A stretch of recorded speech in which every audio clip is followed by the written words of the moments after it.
qui la composent, de leur apporter une formation de qualité. Et on a depuis plusieurs années, et avec une échéance qui arrive d'ici quelques jours, on va proposer aux entreprises de se rendre visibles sur ce marché de l'accessibilité. Alors, je sais que marché, ça peut paraître un gros mot, mais c'est pour les entreprises, c'est des mots qui leur parlent.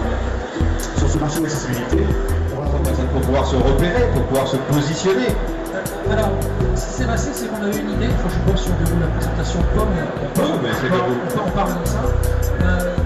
Disons dans la première partie, on a eu connaissance d'une étude sur la couleur faite par l'Institut Nazareth au Canada, qui expliquait que les couleurs existent par contraste. Donc en faisant... Le particulier, donc c'est beaucoup plus simple pour lui, plus abordable, et elle tombe plus ou moins en panne.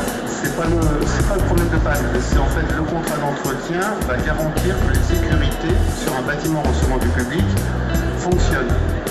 Un robot, donc je vais vous trouver la photo. Ouais, vous pouvez retrouver c'est un robot qui fait 1m40 et dont la vocation c'est d'être comme Nao, un compagnon pour le quotidien, mais en plus d'apporter des services, d'être capable de vous apporter des objets, de ranger votre table et éventuellement même de vous aider à vous relever. Alors, la difficulté qu'on a à se relever, alors les Japonais ont fait un robot qui porte les personnes dans ses bras.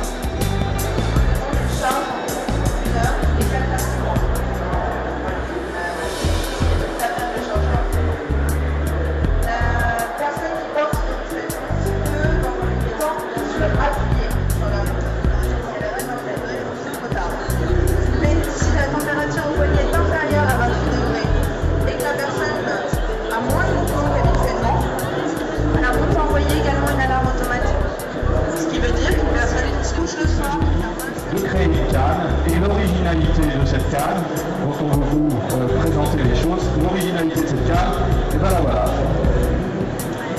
Voilà. Donc, Dr House, il ne tombe plus. Il ne peut plus tomber, sa canne, elle ne tombe plus, donc elle se prend plus dans ses pieds. Et vous avez bien vu, bien sûr, des personnes âgées essentiellement, mais aussi d'autres personnes qui ont des difficultés à marcher. Le problème de la canne, on la pose. Alors cette canne